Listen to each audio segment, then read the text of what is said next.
Bonjour à vous tous qui nous rejoignez dans cette formidable aventure qu'est les femmes d'Opale, sur une côte des plus mythiques, toujours à la découverte de figures féminines emblématiques. Aujourd'hui, c'est encore le cas, puisque nous partons à la découverte de Valérie de Clercq, qui nous reçoit dans son propre établissement, le Castel Vittoria. Nous allons la soumettre à la célèbre épreuve que l'on ne présente plus maintenant, avec à la clé le diplôme des femmes d'Opale. Alors, nous sommes au Touquet-Paris-Plage, au Castel Victoria, un hôtel 3 étoiles qui effectivement a ouvert ses portes depuis plus de 2 ans, puisque nous sommes dans notre 3e année d'ouverture. Donc je suis berquoise de naissance, donc j'ai effectivement un bac en poche. Suite à ce bac en poche, j'ai souhaité commencer à rentrer sur le marché du travail.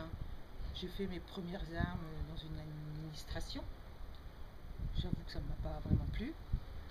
Et donc ensuite, j'ai eu une opportunité pour travailler à l'Office du tourisme de Berck, parce que j'ai un papa travaillant en France Télécom, qui était un pionnier et qui a mis en avant le Minitel de l'époque. J'ai effectivement été amoureuse des nouvelles technologies et j'ai monté un centre serveur, parce que ça s'appelait comme ça à l'époque, un centre serveur sur Minitel pour parler de Berck-sur-Mer. Ensuite, j'ai monté tout cela avec le service animation et communication de la ville. Et parallèlement à ça, dans les années 91, Léonce Després, le maire de l'époque, m'a fait appel pour monter exactement la même chose ici au Touquet. Donc ça s'appelait à l'époque 3614 au Palice. Mais en plus, on devait mettre les disponibilités des hôtels du Touquet.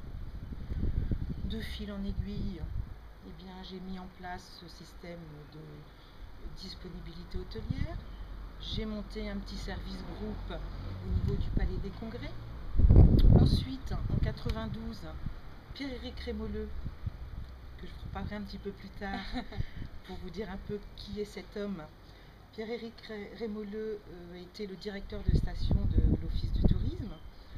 On a travaillé conjointement sur plein de projets ensemble. En 95, il est parti. Il m'a propulsé à la direction de l'Office du tourisme. Et effectivement, j'ai pu promouvoir, développer ma ville comme il se doit, comme on fait dans tout office du tourisme, et ce pendant 22 ans. Au bout de ces 22 années, figurez-vous que M. Rémolleux me recontacte. Il me dit, Valérie, voilà, est-ce que tu aurais envie de relever un challenge? Toi, je te connais, femme de challenge, femme de défi. Est-ce que tu aimerais relever le challenge de diriger un hôtel au Touquet? Je me suis interrogée, pourquoi pas? En plus, c'est un vieux rêve. Je souhaitais avoir mon propre hôtel, mon propre établissement. Donc, je n'ai pas réfléchi vraiment très longtemps. Et je me suis dit, allez, banco, on relève ce challenge. Et ça fait maintenant près de 2 ans que je suis à la direction de cet hôtel. Alors ailleurs, oui, j'ai de grosses responsabilités depuis peu, puisque en mars dernier, il y a eu les dernières élections municipales dans ma ville de naissance qui est Berck-sur-Mer.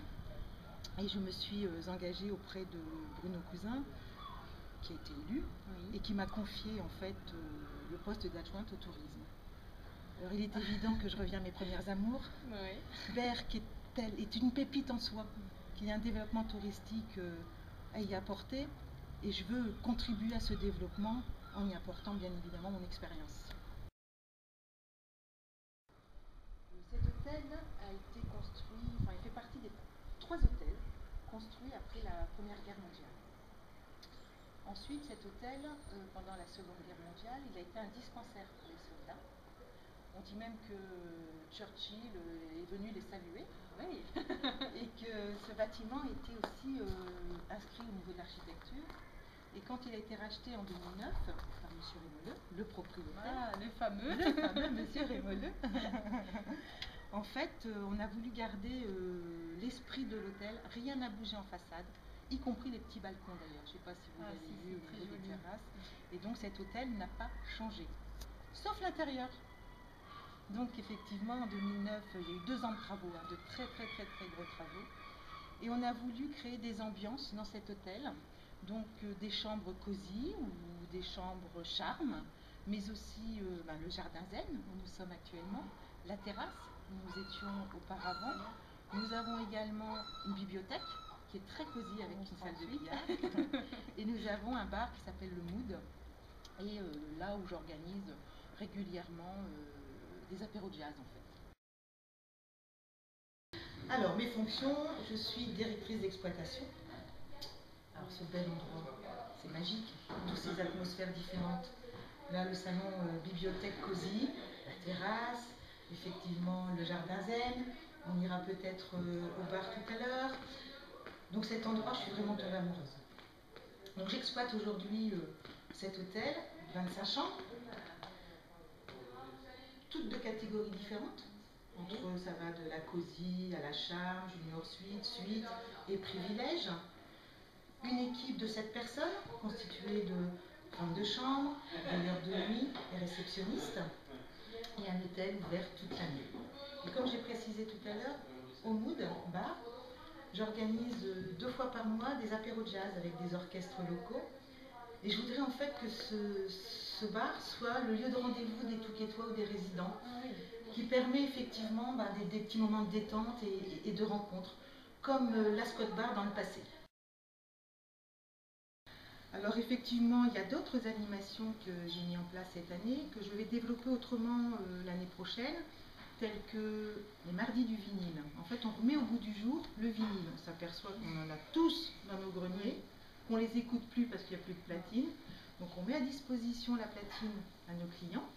On a une sélection de vinyles, mais les clients peuvent venir eux-mêmes avec leur propre vinyle pour les écouter autour d'un apéro, d'un thé, voilà, enfin, pour passer un bon moment en fait. Donc ça.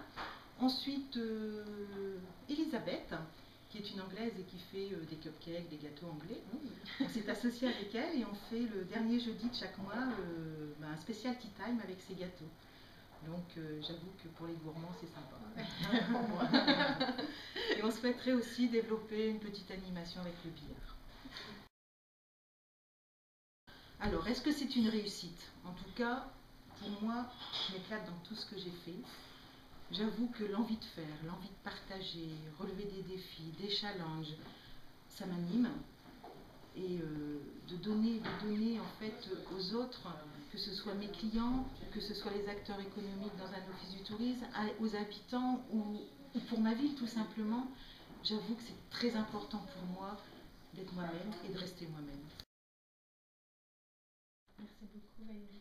J'ai la grande fierté de vous compter parmi les femmes d'Opale et de vous remettre votre diplôme des femmes d'Opale. Je suis vraiment touchée parce que d'être cette femme d'Opale dont on a parlé tout au long de cette interview, ça me réconforte et ça me touche aussi. Merci beaucoup. Merci à vous.